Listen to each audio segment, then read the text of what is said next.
Okay, so before I start talking about these two animal charts, I want to talk a little bit about an open circulatory system versus a closed circulatory system.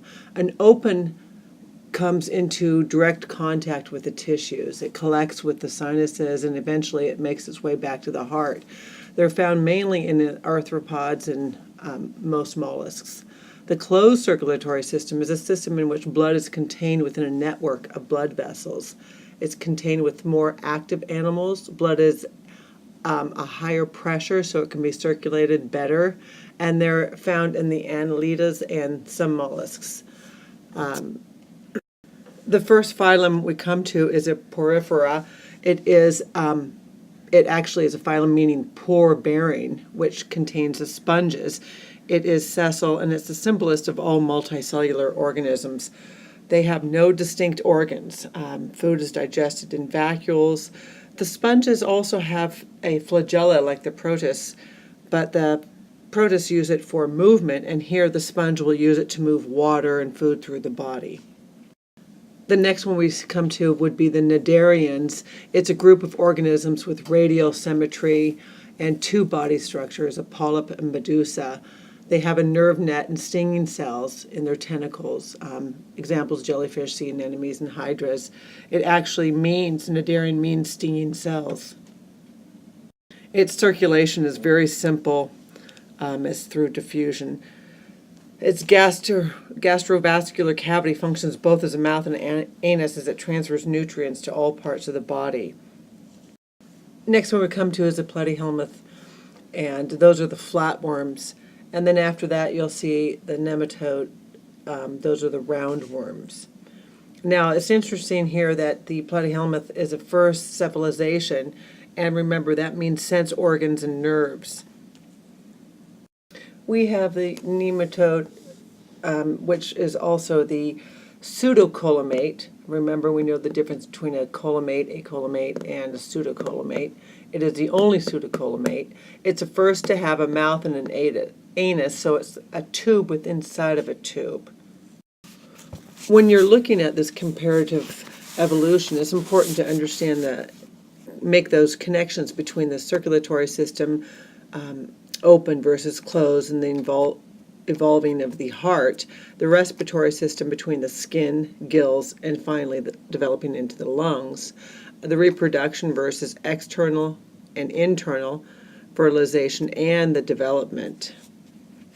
Okay, now we're on the second slide, and the first phylum we come to is an Annelida, and those are the segmented worms. Now remember, we can compare the flatworms and the roundworms and the segmented worms, and you should be able to pick out three differences here. The Annelidas are the first true collimates, and remember, it's a tube-shaped body divided into sections. It has a column, a body cavity with organs inside. It is the simplest animal with a circulatory system. It has specialized organs for digestion. Earthworms are really good for aerating the soil and breaking down organic matter. So the next one is a mollusk, and it's an invertebrate with soft, unsegmented bodies that are often protected by a hard outer shell. Snails, clams, oysters, and then the class of the cephalopods, which are the octopus, squid, and cuttlefish.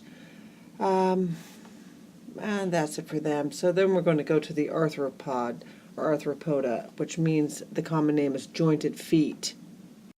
This is a group of organisms that have the jointed appendages, an exoskeleton, bilateral symmetry. They reproduce sexually and includes all of our insects, millipedes, centipedes, crustaceans, arachnids, and so on. The term exoskeleton versus an endoskeleton, you should know the exoskeleton is a tough external covering that protects and supports the body of many of our invertebrates, and the endoskeleton is a structural support located inside the body of an animal. There are some advantages and disadvantages to having an exoskeleton, endoskeleton. For an endoskeleton, it's lighter, there's no molting. An exoskeleton is heavier, it's powerful, and it provides for powerful muscle movement. Okay, so that about wraps it up. So I want to do a go over things, to just kind of sum everything up. So talking about the porifera, again, things that you should know is that they only have two cell layers, the ectoderm and the endoderm. They have no true tissues. They evolved from organisms, colony organisms, and they can reproduce both sexually and asexually. Cnidarians, their digestion is both extracellular and intracellular, and they have the two cell layers, the ectoderm and the endoderm. They may have a free-swimming larval stage. Let's see, the platyhelminths, basically we have true tissues and organs. The cephalization, I told you, it's the first occurrence of that. Digestive cavity with one opening, they are acolymate. And they have a flat body so that they can absorb oxygen by all of their cells. Those are the flatworms, including the tapeworm. Next, we talked a little bit about the mollusk. We have three body zones, basically: the foot, the visceral mass, and the mantle. Bilateral symmetry. Then we'll move on to the Annelida. We have the segmented worms. We have a closed circulatory system. It does have a digestive system. It's a tube within a tube. Their blood contains hemoglobin, and we have diffusion of oxygen and carbon dioxide through moist skin. The nematode were roundworms. They're not segmented. They are a pseudocolymate. They have no circulatory system, and many of them are parasitic. The arthropod, we talk about the fact that they are colymates. They are segmented. They have a head, thorax, and abdomen. They have more sensory apparatus, a closed system, a trachea and air ducts. Some have book lungs or book gills. And some good free response questions I want you to pay attention would be describing the difference between the terms of acolymate and colymate, and giving examples. Describing the difference between protostome and deuterostome, and giving examples, and then also describing the difference between radial symmetry and bilateral symmetry. The last section, the Echinodermata, we are looking at a water vascular system, a modified colon.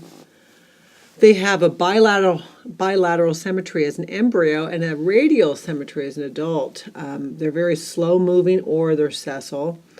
They are a deuterostome colymate. Let's see, they have tube feet. They reproduce sexually external fertilization.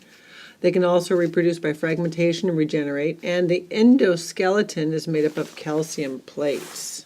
Finally, our last section is a chordata, which includes all of our fish, amphibians, reptiles, birds, and mammals. Obviously, these are the ones that are vertebrates. I know it's not included on this, but let's talk about the fact that some differences here between our invertebrates and our vertebrate friends.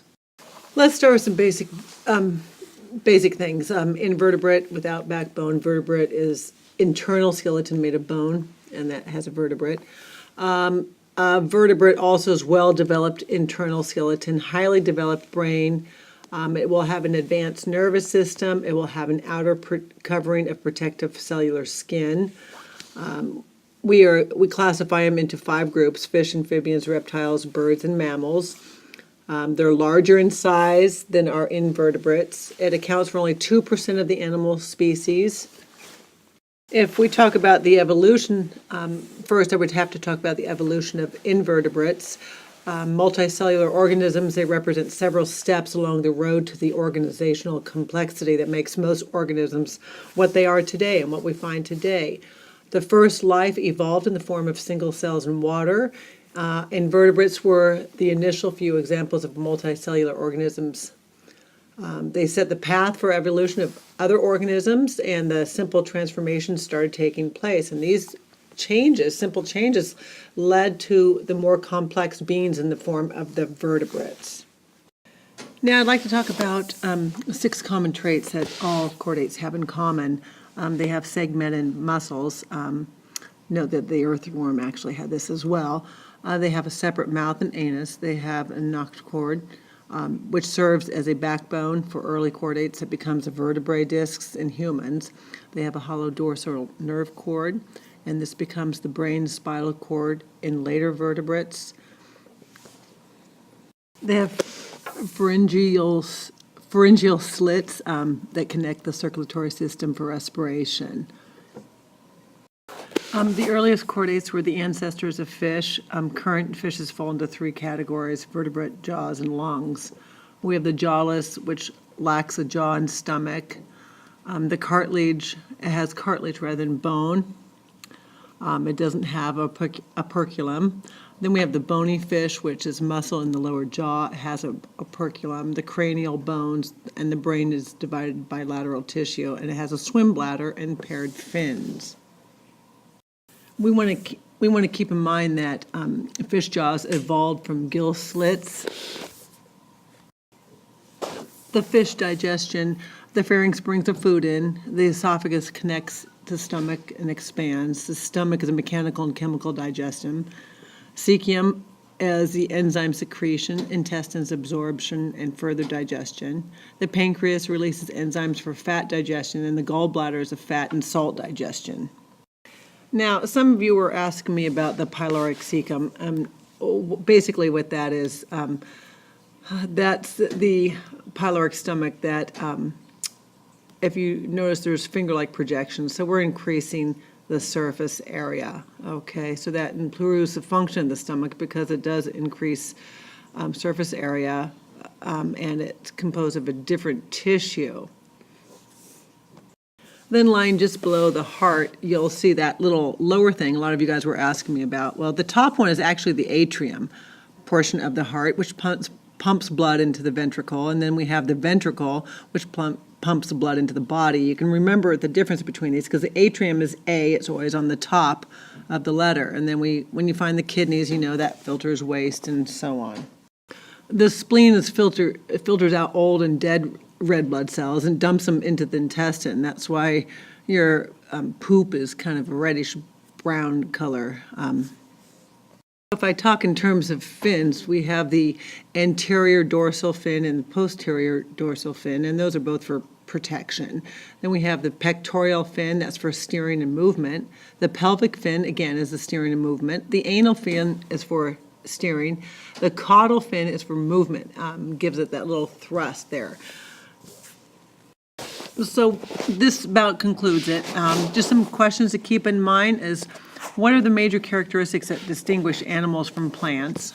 Why is it not sufficient to classify animals simply as multicellular heterotrophs?